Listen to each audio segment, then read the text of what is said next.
Oh, sekarang kita memasuki sesi tanya jawab. Aturan mainnya nanti teman-teman yang mau bertanya silakan angkat tangannya lalu menyebutkan nama dan asalnya. Oke, mungkin tiga penanya. Terima kasih Siapa yang ingin bertanya? Pak Bambang Nursena yang saya hormati. Sama dengan pendahuluan mahasiswa kami tadi, pembicaraan yang melibatkan berbagai agama pasti menyentuh hal-hal sensitif. Tapi insya Allah dengan semangat persaudaraan dan kasih sayang akan kita lalui masalah sensitivitas itu.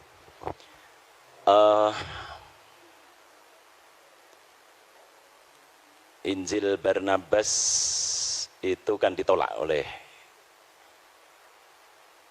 komunitas Kristen. Saya ingin bertanya sebetulnya bagian mana yang menjadikan Injil Barnabas itu harus ditolak. Kalau kesalahan-kesalahan data kecil itu saya kira juga terjadi di dalam Injil-Injil yang lain. Misalnya when down padahal seharusnya when up misalnya. Saya kira itu kesalahan kecil yang tidak harus berimplikasi kepada satu stigma heretik. Mohon maaf, apakah mungkin penolakan terhadap Injil Barnabas itu sebetulnya karena ada indikasi yang menunjukkan Muhammad yang akan datang setelah Yesus. Kalau tadi disebut the admirable, itu mungkin istilah yang baru muncul di abad-abad pertengahan gitu.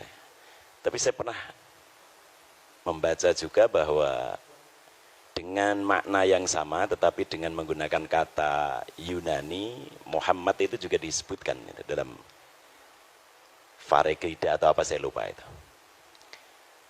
Apakah benar asumsi saya itu?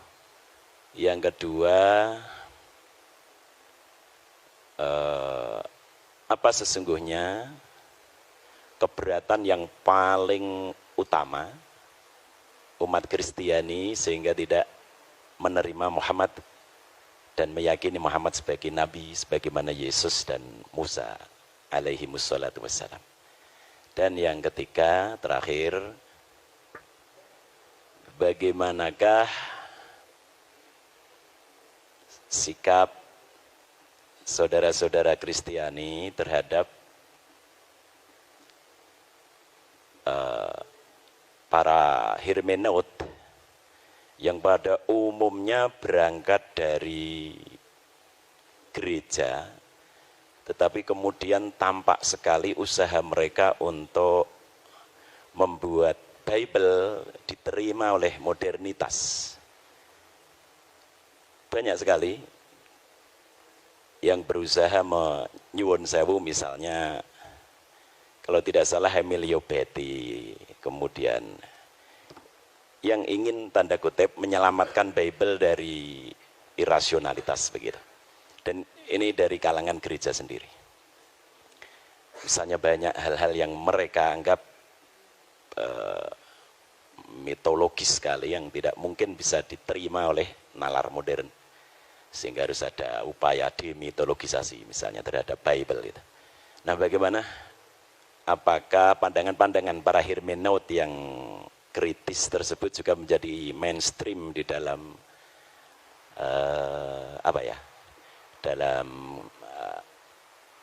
pikiran para penganut Kristiani? Saya kira itu, mohon maaf. Terima kasih. Untuk penanya yang ketiga. Assalamualaikum warahmatullahi wabarakatuh. Nama saya Bambang, tapi bukan Nursena, Pak. Jadi kalau kebetulan namanya sama, saya jadi jurusan ilmu Al-Quran dan Tafsir. Mungkin sudah ratusan, bahkan puluhan, bahkan ratusan kali saya mengikuti apa yang disampaikan oleh Pak Bambang. Karena memang saya sudah sering mengikuti apa yang disampaikan oleh Pak Bambang sekitar 2 tahun lebih. Jelas yang saya tahu Pak Bambang ini adalah orang yang pernah belajar di Timur Tengah, apakah itu di Syria dan sebagainya. Dan ia pertama kali yang mengenalkan tentang kekristenan ortodok di Indonesia. Eh, Pertanyaan saya begini Pak Bambang. Tadi apakah tadi sudah disampaikan apa belum? Mohon maaf karena saya tadi agak telat, jadi baru beberapa menit yang lalu saya datang, mohon maaf. Jadi misalkan nanti tadi sudah disampaikan dengan rinci, ya mungkin bisa diulangi lagi karena saya baru datang. Tentang problematika Injil Barnabas ini. Jadi sesuatu sebagaimana yang disampaikan oleh Pak Dosen Agus tadi bahwa ini ditolak karena apakah memang penolakan ini berdasarkan bahwa di dalamnya ada nubuat-nubuat tentang Muhammad. Yang kedua tentu bahwa sahabat-sahabat dari atau teman-teman dari kekristen menolak tentu berdasarkan siapa sebenarnya penulis ini. Tadi saya sudah ke teman-teman yang mungkin mendengarkan, dia mengatakan kata Pak Bambang pendeta siapa itu. Nah, begini Pak, tentang yang menulis Injil Barnabas ini sendiri, saya mendapatkan beberapa jawaban yang mohon maaf berbeda. Bahkan itu mohon maaf dari teman-teman Kristen itu sendiri. Pernah saya tanyakan ini siapa sebenarnya penulis Injil Barnabas, kenapa ini ditolak? Dia mengatakan bahwa yang menulis ini ada yang mengatakan salah seorang warga yang berkedudukan di Austria. Kemudian ada yang mengatakan bahwa ini ditulis oleh Mustafa de Arande, salah seorang Muslim yang ada di Spanyol. Pertanyaan saya, siapa sebenarnya penulis Injil Barnabas ini? Menurut Pak Bambang Rosena, dan tentu dengan didukung dengan bukti-bukti sejarah maupun bukti-bukti secara tertulis. Baik, Assalamualaikum warahmatullahi wabarakatuh. Iya, terima kasih. Yang pertama, bagaimana tentang adanya kontradiksi? Sebetulnya begini, kalau kitab itu munculnya kira-kira ratusan tahun, kontradiksi yang dipahami oleh orang modern itu harus didefinisikan ulang apa. Kalau Anda tidak usah ngomong 1500 tahun lah. Zaman Pangeran Diponegoro dengan sekarang aja kan alam tanggalannya beda, hitungan waktunya beda. Coba kira-kira kalau kita membaca tulisan dari zaman Majapahit. Ini satu contoh, ini belum lama, ini baru ratusan tahun. Ya, misalnya, Putra Nira Sang Sinagara, Beri Pamotan, Pungkasan Beri Kertabumi, Kapernah Paman, Prabu Moktaring Kedaton, Isaka Warsa, Sunyanura Yuganing Wong. Ini bahasa Jawa kuno ini. Kira-kira Anda paham nggak kira-kira bahasa ini? Terus kemudian orang berdebat sekarang tentang runtuhnya Majapahit tahun berapa. Lalu semua yang ditunjuk itu angka. Ada yang mengatakan 100 tahun setelah tahun 1500, ada yang mengatakan 1478, itu kan kontroversi. Yang menolak dan yang menerima sama-sama pakai kalender yang beda dengan zaman Majapahit. Karena waktu itu belum ada penulisan angka, yang ada Surya Sengkala. Zamannya Sultan Agung baru dibuat yang namanya Candra Sengkala. Karena hitungannya pakai bulan.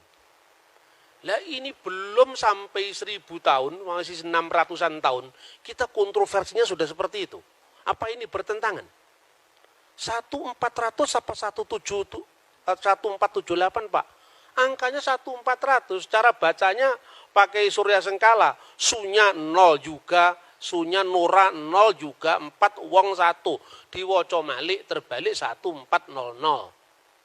Baban Demak, nir ilang kertaning jagat 1400. Entah ada peristiwa apa itu, yang penting angkanya itu. Sejarah nasional membuat angka 1478, itu awal pudarnya Majapahit. Karena apa? Karena sudah tidak ada pembaca yang ngerti hitungan zaman Majapahit. Kalender zamannya Yesus itu beda dengan kalender zamannya Paus Gregorius. Kira-kira kalau kita membaca Alkitab Tawarik dan Kitab Raja-Raja, itu lebih kuno lagi dari setelah pembuangan Babel. Sebelum pembuangan Babel itu tahun 600 sebelum Masehi. Nah, belum lagi tentang apa?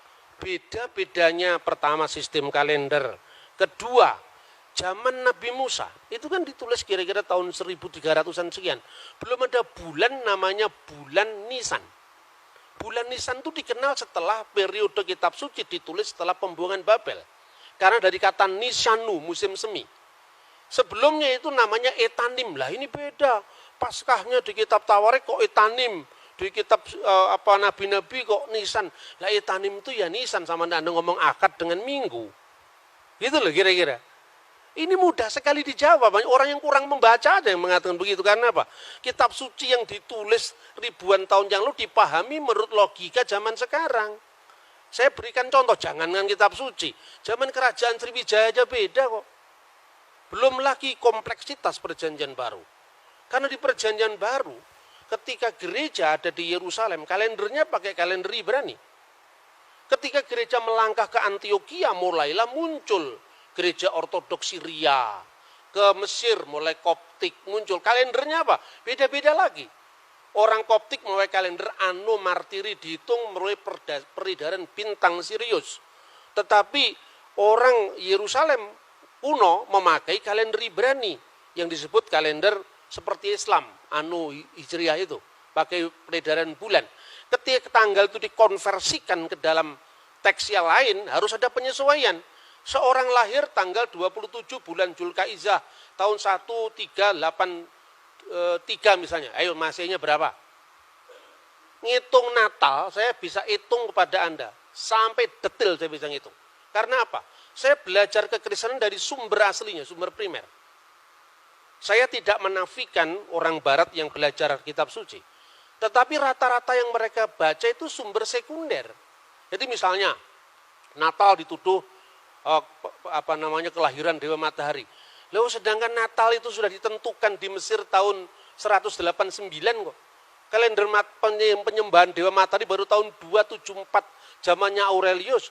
Karena orang barat termasuk penulis entry Christmas di Britannica, Americana, tidak pernah baca buku Didascalia Apostolorum yang pakai bahasa Koptik, bahasa Yunani, dan itu yang saya koleksi sampai hari ini. Nah makanya bagi saya, perbedaan informasi karena sistem kalender yang berbeda, angka tahun yang berbeda, itu persoalan sejarah, bukan persoalan ini. Kedua, visi teologis yang berbeda. Masing-masing penulis itu punya latar belakang yang mewarnai tulisannya. Karena di dalam pandangan Yahudi Kristen, yang namanya wahyu itu bukan sesuatu yang turun dari langit. Tetapi wahyu itu menyejarah. Taurat bicara dalam bahasa manusia. Kata misalnya orang Yahudi. Kristen juga demikian. Setelah aku menyelidiki dengan seksama segala peristiwa yang terjadi di antara kita. Dari saksi mata dan pelayan firman misalnya. Artinya di situ ada riset. Nah, sekarang ini definisi tentang wahyu aja kita belum sama kok. Kita mau menilai agama orang dari perspektif kita itu loh kira-kira. Nah itu satu. Kedua, kenapa Injil Barnabas itu ditolak? Pertama, bukan karena isinya Muhammad atau tidak menerjemahkan aja orang Kristen kok. Islam kan tinggal enaknya sudah diterjemahkan. Kan jarang yang ngerti bahasa Itali. Yang ngerti bahasa Itali kan pastor-pastor Katolik. Sudah diterjemahkan tinggal baca. Kalau orang Kristen punya niat jahat, nggak perlu dong diterjemahkan. Ngapain diterjemahkan? Itu merugikan kita. Tapi karena semangat keilmuan kita terjemahkan. Sampai penerjemahnya di dalam bahasa Arab pun juga orang Kristen Koptik. Namanya adalah Khalil Sa'adah. Tetapi demi keilmuan dia memberikan contoh bahwa memang dalam konteks perjanjian baru itu misalnya ada persoalan-persoalan angka tahun, misalnya Yesus lahir zaman Kirenius atau tidak. Tetapi bangunan dasar seluruhnya betul ditemukan prasasti tentang kata iterum, bahwa dia yang kedua kali bertakhta. Tetapi soal Injil Barnabas ini parah sekali karena memang abad 16 dari abad pertama. Jadi bukan persoalan ada Muhammad atau ada tidak ada Muhammad, bukan, tapi karena semangat keilmuan. Lah memang Injil abad 16 masa mau dipakai? Sedangkan peristiwanya abad pertama. Sekarang gini, Anda percaya nggak proklamasi 17 Agustus tahun 1945? Percaya dari mana? Dokumennya ada, Pak. Koran-koran dari zaman Jepang, Suara Asia, Arsip Nasional memang ada. Kemudian kira-kira ratusan tahun kemudian orang mengatakan, loh kenapa informasi saya nggak diterima? Lah yang jelas kamu datang tiba-tiba dan punya nilai sejarah, bagaimana mau diterima? Nah soal admirable itu bukan soal begitu. Karena di dalam naskah kuno manapun, sekarang ini terlalu mudah saudara-saudara.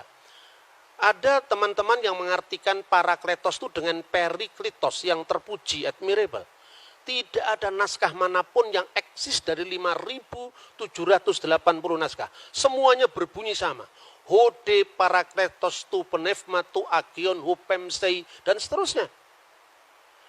Seorang penghibur yaitu Roh Kudus. Dan penghibur ini dalam bahasa Yunani parakletos. Parakletos ini ditulis dengan huruf alfa, tidak ada huruf lain. Sebab kalau bahasa Ibrani kan seperti bahasa Arab. Ya ada jitir, bahasa Arab itu kan dibentuk dari 3 huruf ya, bahasa Ibrani namanya sores. Misalnya salum dari shin, lamit, mim, sama dengan bahasa Arab salam. Nah, kemudian di situ ada menjadi kata kerja baru, kata benda baru, itu tergantung bagaimana pemakaiannya. Salam, muslim, taslim, itu kan satu akar kata. Tapi kalau bahasa Yunani nggak bisa. Parakletos ya parakletos, periklitos ya periklitos. Karena apa? Seperti bahasa Indonesia, cowek nggak bisa dibaca cuek, nggak bisa dibaca cowok, ya cewek. Karena itu memang struktur bahasanya berbeda itu. Nah, naskah kuno itu melestarikan kata parakletos itu dari kitab Ratapan. Kitab Ratapan menerjemahkan parakletos dari menahem, menahemma dalam bahasa Aram. Nah, kata menahem ini untuk apa? Sang penolong, sang pembela. Makanya dalam bahasa Yunani modern, advokat itu parakletos. Yesuslah parakletos. Di mana disebutkan? 1 Yohanes pasal 2 ayat 1. Kalau kamu berdosa ada pembela antara kita dan Allah, ada parakletos. Yaitu Yesus Kristus yang adil. Roh Kudus disebut alon parakleton. Parakletos yang lain, tapi kata alon itu menunjukkan satu dan berhubungan. Sementara kata uteros itu lain bertentangan. Misalnya, lo yihye Elohim akhirim alfanai. Jangan ada Elohim lain, ilah-ilah lain di hadapan hadiratku. Misalnya, di Kalok 10 perintah Allah. Itu disebut theoi uteroi, ilah-ilah yang lain. Odeis theos uteros. Jangan ada ilah yang lain. Uteros itu lain bertentangan. Tapi alos atau alon itu yang lain tapi dalam hubungan. Karena Roh Kudus itu rohnya Allah atau hidup ilahi yang dalam diri Allah. Sementara Yesus itu adalah firman yang menjadi daging. Bukan Yesus yang disebut Tuhan itu kemanusiaannya itu bukan. Yang mati itu ya bukan Tuhan, manusia. Maka dikatakan yang dibunuh dalam keadaan manusia. Seperti Quran turun ke dunia ada 2. Yang pertama yang kelihatan yang bisa diterjemahkan, bisa dibaca dengan lipatan bibir, gerakan lidah, kata Imam Al-Ghazali dalam Qawaidul Aqwaid. Tetapi ada Lauhul Mahfud yang kekal.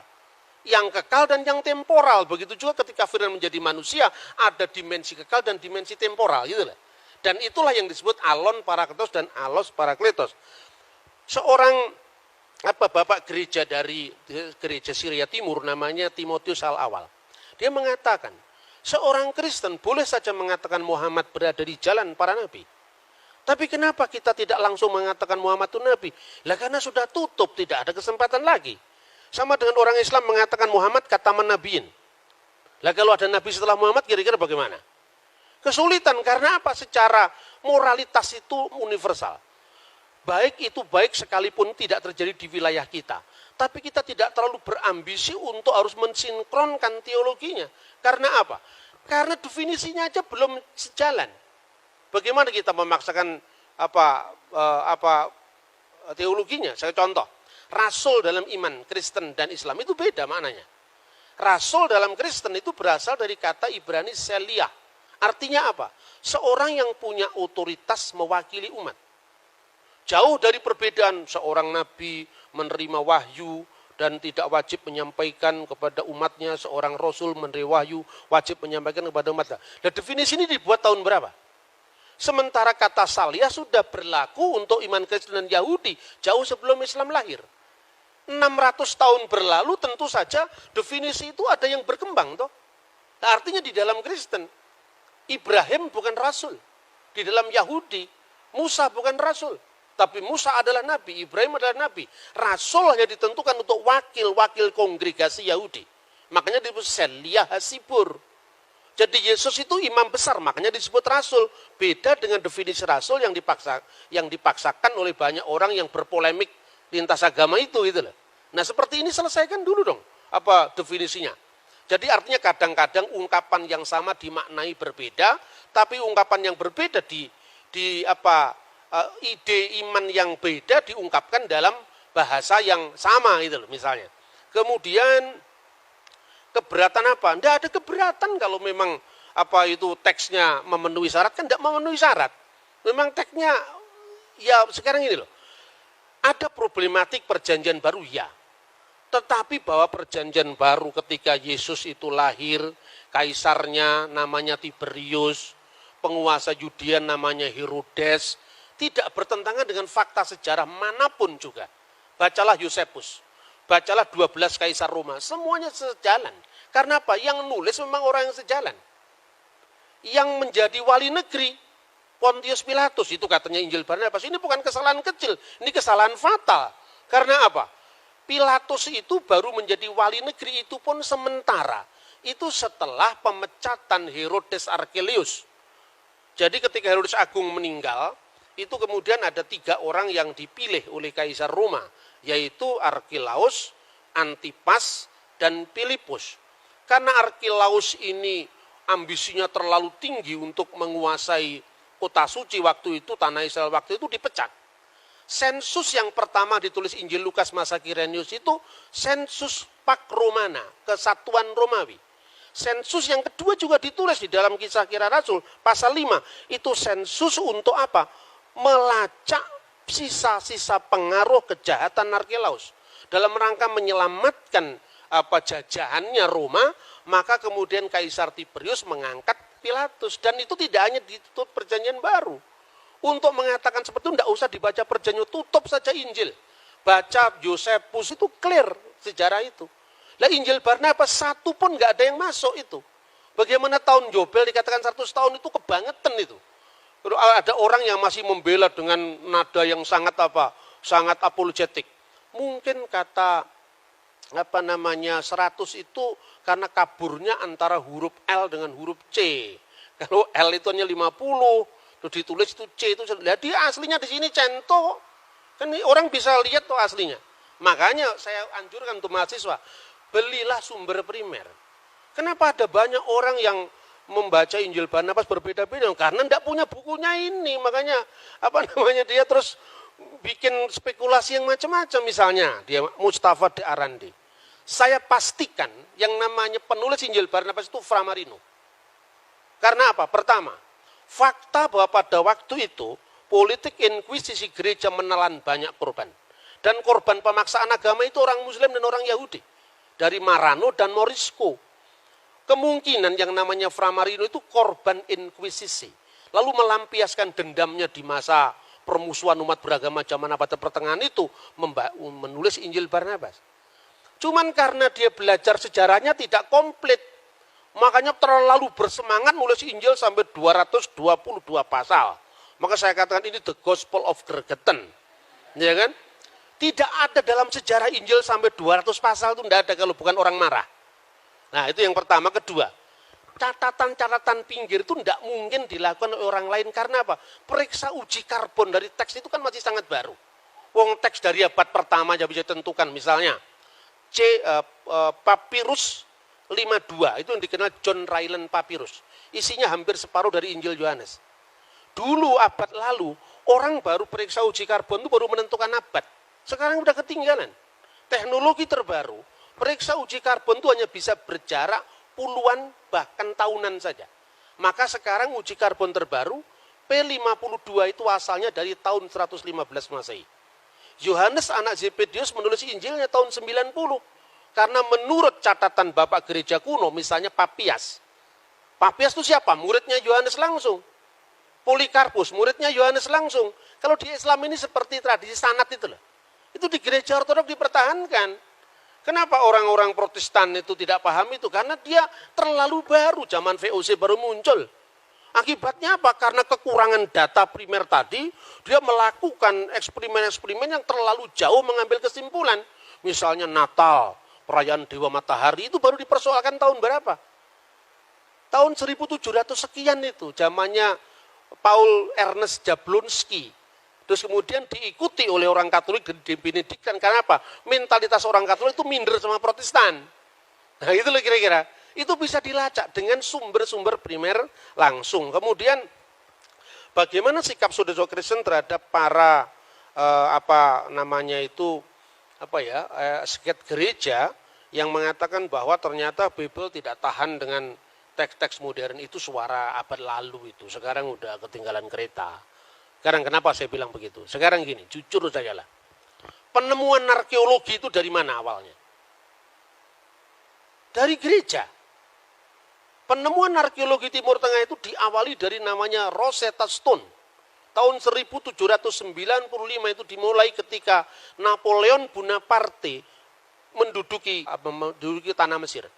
Lalu salah seorang tentaranya menemukan satu batu tertulis dalam 3 bahasa, yaitu bahasa hieroglif, bahasa Mesir kuno yang dipakai pada zaman para Fir'aun.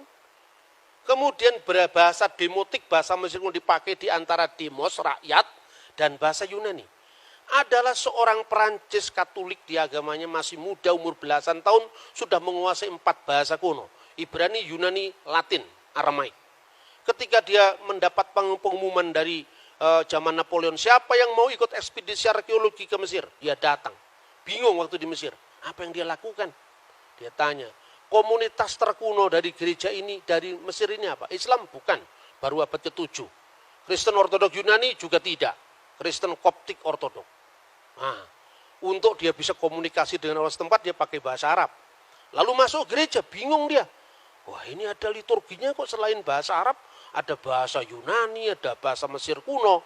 Tetapi ketika nama-nama dewa itu diganti dengan nama Yunani, misalnya Theos, Agios, Theos, Agios, Iskiros, Agios, Thanatos, diterjemahkan pakai bahasa Arab.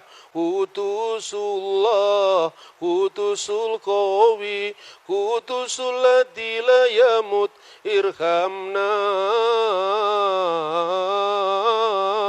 Al-masdu lillahi walibni warahil kudus al-ana wa kulhainin wa ila dahri dahirin amin. Ini enggak ada Islamnya. Ini Kristen asli ini.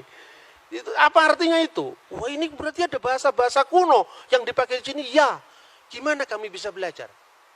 Di amat-amati itu. 23 tahun dia bisa memecahkan. Dilihat bahasa Yunaninya jelas. Oh, di sini ada kata Ptolomaus. Di sini ada kata Kleopatra. Yang selama itu hanya lewat cerita Antoni Kleopatra, ternyata ini tokoh historis, dilacak sama dia.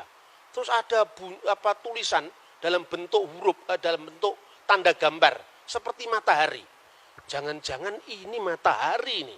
Ini bahasa kuno yang sudah tidak berlaku lagi ribuan tahun. Dilihat bawahnya ada kata Helios.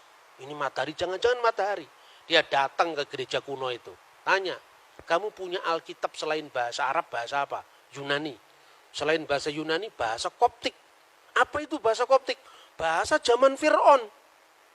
Kok hurufnya huruf Yunani? Iya, ketika Rasul Markus datang ke Alexandria, penerus-penerusnya menciptakan peradaban baru.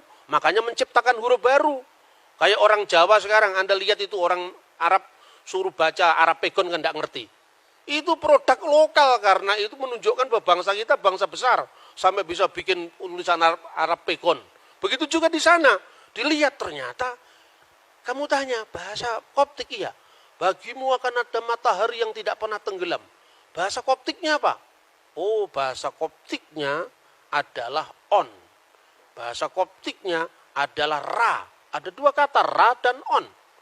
Ra itu apa? Matahari. Itu dia baca dari Alkitab. Orang-orang Israel membangun kota namanya Ramses. Ra itu hari. Mese itu artinya apa? Artinya anak. Anak sang matahari, anak dewa matahari. Nama aslinya Musa apa? Moshe. Mo itu air yang mengalir. Mese itu bahasa Mesir kuno. Artinya anak. Anak yang diambil dari air yang mengalir. Ketemu sudah ini bahasa. Sejak saat itu muncul namanya Egyptologi. Ini asalnya dari Bible ini. Kok dianggap Bible bertentangan dengan pengetahuan bagaimana? Yang melainkan arkeologi adalah Alkitab kok. Seumpama waktu itu tidak ketemu kata Ramses, tidak akan ketemu arkeologi Mesir kuno. Baru mulai ada penggalian di di Rasamra, penggalian di Babel, ketemulah kota-kota kuno, kota Abraham, namanya apa? Turahi, cocok dengan namanya Abraham dalam Alkitab Terah. Ya toh? Nahur, cocok dengan nama Nahur, berarti nama-nama Abraham itu pasti bukan nama Yunani, pasti bukan nama Arab, tapi nama Akadia kuno. Dan itu cocok. Mertuanya Yusuf namanya Potifera.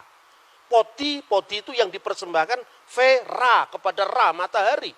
Sama dengan orang Jawa, namanya Suryawan. Ketika jadi Islam, keluarga besarnya sebelumnya ditambahi Muhammad Suryawan. Lupa Surya itu dewa Hindu itu. Namanya juga Kristen ditambah Ignatius Surya Hadi. Surya itu bahasa Hindu, Hadi itu yang utama itu. Jadi ini sebuah inkulturasi bahasa. Dan untuk baca teks Alkitab, Anda harus paham Ibrani. Ibrani pun bukan Ibrani zaman Ariel Sharon. Ibrani McD ditulis pakai bahasa Ibrani, bukan itu. KFC ditulis pakai bahasa Ibrani, enggak. Anda harus belajar namanya paleografi. Tulisan-tulisan kuno. Karena untuk memahami naskah Qumran, Anda tidak bisa cukup hanya membaca teks Ibrani modern. Nah itulah kira-kira perkembangan huruf, lalu arkeologi, lalu bahasa. Itu minta maaf. Orang-orang yang menyebut dari Eropa yang teolog genit itu tidak tahu yang begini-begini ini. Saya minta maaf, bukan saya merendahkan, tidak. Tapi terlalu dangkal untuk memahami naskah yang usianya ribuan tahun hanya bermodal bahasa Inggris sekedarnya, bahasa Yunani. Bahasa Yunani Perjanjian Baru itu beda dengan bahasa Yunaninya Plato. Gitu loh. Terus yang terakhir, kemudian dari arkeologi Mesir kuno itu muncul arkeologi kota Abraham, Ur-Kasdim, baru muncul penggalian Yeriko. Setelah Yeriko, baru muncul penggalian Holy Land. Pada saat para teolog yang meragukan bahwa teks-teks itu hanya bersifat simbolik, itu muncul sebelum era penemuan arkeologi. Satu contoh misalnya, seorang meragukan apakah dalam Perjanjian Baru ada ungkapan 5 serambi dalam kolam Siloam. Mana tidak pernah ada arkeologi yang membuktikan ada 5 serambi. Lalu dia tafsirkan, oh kalau gitu itu hanya sifatnya alegoris, 5 serambi itu 5 Torat Musa. Jadi itu nggak bisa dipahami secara literal. Tahun 1961 ketika buku ini terbit, pada saat yang sama, timnya Marshall itu menemukan memang benar dalam penggalian kolam Siloam ada 5 serambi. Dan itu terbit pada saat yang sama ketika buku itu dipakai sampai hari ini. Makanya belajar teologi aja nggak cukup. Harus belajar arkeologi juga. Arkeologi Borobudur Anda pelajari yang baru abad ke-8. Masa arkeologi Mesir kuno dari tahun 3000 tahun yang lalu tidak kita pelajari, padahal itu ketika kita ngomong dalam Al-Quran, dalam Injil tentang Fir'aun. Fir'aun itu bukan nama orang.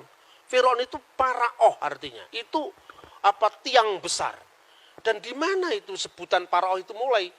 Setelah generasi Old Kingdom. Ketika kerajaan Israel, kerajaan Mesir kuno pindah dari Giza menuju ke Luxor dan sebagainya. Baru Anda lihat sendiri ke sana. Saya beberapa teman dari Al-Azhar itu saya anjurkan kamu kalau mau tahu sejarah Mesir, jangan hanya baca Perjanjian Baru, karena Perjanjian Baru kan baru muncul abad pertama. Jangan baca hanya Quran yang muncul abad ke-7. Kamu baca langsung itu, temuan-temuan arkeologi itu. Sebagai seorang ilmuwan, ketika Anda belajar arkeologi itu, tutup dulu kitabmu, Bibelmu. Supaya apa? Supaya kita bisa netral, jangan kita dipenjara karena teks. Karena teks itu membimbing kita, oke lah kalau secara hidayah silahkan. Tapi kalau secara ilmu pengetahuan, masa kita bisa mengkritisi teksnya orang, teksnya kita sendiri kita protek, kan tidak fair itu gitu loh. Nah oleh karena itu, saya menyatakan tentang pentingnya gereja ortodok itu di mana? Karena gereja ortodok itu saksi hidup dari semua data-data arkeologi itu. Coba Anda mau belajar bahasa Yunani. Pembawa gereja ortodok pertama itu bukan saya, tapi Romo Daniel.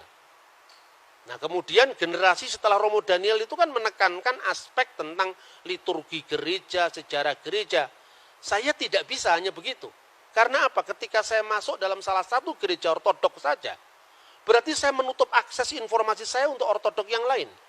Makanya saya memperkenalkan kajian Syriak, kajian Koptik dalam konteks ini. Anda mau tahu bahasanya Yesus? Sampai sekarang Alkitab Pesita masih ada, bahasa Suryani. Dipakai tidak hanya sebagai bahasa liturgi, tapi bahasa sehari-hari. di Maklula, Said Naya di Syria. Anda mau pakai bahasanya Pontius Pilatus, bahasa abad pertama, masih dipakai teks suci Perjanjian Baru. Anda mau cari bahasanya Nabi Musa, masih dipakai dalam kitab Taurat. Anda mau cari bahasanya Fir'aun, jejak-jejaknya dijumpai dalam kitab Ibrani. Misalnya, nama Asnat itu kekasih Nait. Nait itu dewa kuno zamannya Yusuf. Yusuf ketika menjadi Perdana Menteri, nama Yusuf itu kan nama Ibrani, Yosef. Ketika di Mesir mendapatkan nama baru. Apa itu? Safnah Paneah. Di situ kunci hidup. Hidup, makanya Akhenaton, Aton yang hidup. Nah ini nggak cukup hanya bisa ditelaah dari bahasa Arab yang terlalu baru untuk itu. Tidak cukup diambil dari bahasa Yunani, Perjanjian Baru yang konteksnya terlalu jauh. Harus diambil dari teks langsung yang melestarikan bahasa Koptik. Yaitu apa? Gereja Ortodok Koptik. Ini ada di Mesir, tidak ada di Syria. Makanya saya tidak kerasanan kalau hanya di satu tempat. Saya mau passing over dari semua tradisi keagamaan. Soal kemudian saya coming back kepada agama saya sendiri. Karena saya harus punya rumah supaya kalau mati ada yang mengubur. Kan itu saja sebetulnya. Tapi konteksnya apa? Konteksnya bahwa orang beragama itu jangan taklid buta itu loh. Kita mesti melihat problematik masing-masing teks itu. Dalam semua apa yang saya katakan, Injil Barnabas sama sekali tidak masuk dalam hitungan itu. Karena apa? Terlalu baru. Sama dengan Anda membahas zamannya Patih Gajah Mada abad ke-13 berdasarkan naskah Melayu, itu pun bukan bahasa Jawa, tapi bahasa Thailand itu loh. Lah bahasa Italia aja belum ada kok. Jadi Perjanjian Baru itu bukan sewenang-wenang ini yang cocok dengan iman Kristen diambil, yang tidak cocok dibuang. Tidak seperti itu. Makanya apokrif atau kanonik dalam gereja Ortodok itu tidak serigit dalam gereja Protestan. Gereja Protestan itu kan sudah mewarisi teks yang sudah tertutup gitu loh.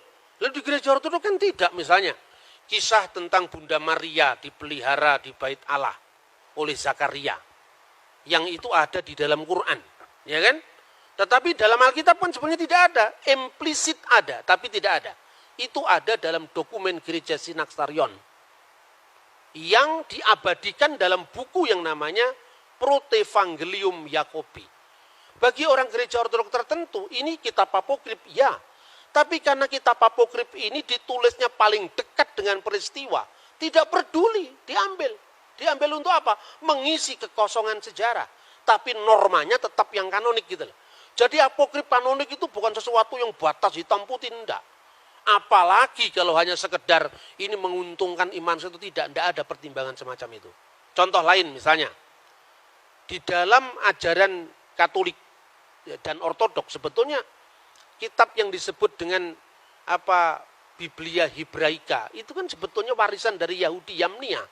Setelah gereja kuno dikutuk sama orang Yahudi lewat konsili lokal yang mengatakan terkutuklah orang-orang Nasrani maksudnya, itu orang Kristen. Hendaklah nama mereka tercabut dari kitab kehidupan, itu tahun 90 Masehi. Dokumennya dinamakan Birkat Haminim, itu tahun 90 Masehi. Gaung daripada pengutukan itu adalah apa? Orang-orang Yahudi mulai menolak Septuaginta. Karena dalam Septuaginta ada bukti keperawanan Maria, di mana kata Parthenos itu artinya tidak sekedar perempuan muda yang bisa perawan atau tidak, tapi harus berarti perawan. Nah, kemudian karena gaung penolakan itu, orang-orang Yahudi menolak teks-teks yang disebut Septuaginta tadi. Tetapi penolakan orang Yahudi terhadap Septuaginta itu juga tidak sedikit gereja modern. Buktinya apa? Yesus memperingati perayaan yang namanya penahbisan Bait Allah. Itu diambil dari buku Makabe, 1-2 Makabe, yang dipakai oleh gereja Katolik dan gereja Ortodok. Gitu loh. Jadi karena begini, dalam iman Kristen firman itu tidak menjadi kitab dalam pengertian harafiah. Tapi firman itu turun dalam sosok manusia Yesus yang adalah peristiwa. Maka Injil bagi iman Kristen adalah peristiwa kabar baik, bukan kitab yang turun dari langit. Dalam sejarah, dalam ilmu agama-agama, ini harus jujur dihormati. Kenapa Timotius awal tidak keberatan mengatakan Muhammad berada di jalan para nabi? Di satu pihak dia tetap bisa mengagumi nilai-nilai kebaikan pada agama lain, tapi di pihak lain dia tetap untuk menjaga koridor teologisnya dengan agama lain. Ini mirip. Anda bisa mengikuti bahwa ada orang agama Bahai yang orangnya kelakuannya baik-baik ketimbang kelakuannya yang suka bakar-bakar toko itu. Secara ortopraksi dia baik. Tapi kan kitabnya kitab setelah Al-Quran, Pak. Nabinya juga Muhammad Bahaullah. Itu sudah tutup, Pak, pewahyuan kita. Namanya katamu Nabi Muhammad. Kita tidak bisa mengakui Bahai. Tapi kalau kelakuan baik ya kita akui lah, Pak. Artinya apa? Seperti itu, setiap agama itu punya batas. Bagi orang Yahudi, nggak mau mengakui Yesus perjanjian baru. Karena apa? Musa itu puncak pewahyuan. Bagi iman Kristen, Yesus itu puncak pewahyuan. Artinya, tidak relevan lagi untuk tuntutan imannya. Tetapi tidak untuk tuntutan etikanya, moralnya. Hubungan, karena iman itu tidak hanya, kebenaran tidak hanya dibatasi dengan ortodoksia. Kebenaran iman, tapi juga kebenaran berperilaku dan kebenaran penyembahan. Makanya ketika Timotius awal mengatakan Muhammad berada di jalan para nabi, tidak menyalahi imannya, tetapi juga tidak menutup mata objektifnya bahwa Nabi Muhammad memang berjasa besar di dalam misalnya mengarahkan bangsa Arab sampai kepada satu deklarasi bahwa tidak ada ilah selain dari Allah. Itu loh kira-kira. Dan itu ternyata cocok dengan perjanjian baru. Tetapi definisi kenabian, definisi pewahyuan itu memerlukan jalan panjang lagi untuk kita berdialog. Makanya perlu dialog teologis seperti ini. Terima kasih. Materi yang dibawakan oleh narasumber juga telah dijelaskan dengan baik. Semoga apa yang telah dipaparkan oleh kedua narasumber ini bermanfaat bagi teman-teman sekalian, terutama dalam hal menjaga toleransi di Indonesia, khususnya di kota Salatiga. Mungkin itu saja yang dapat saya sampaikan, kurang lebihnya mohon maaf. Terima kasih. Wassalamualaikum warahmatullahi wabarakatuh.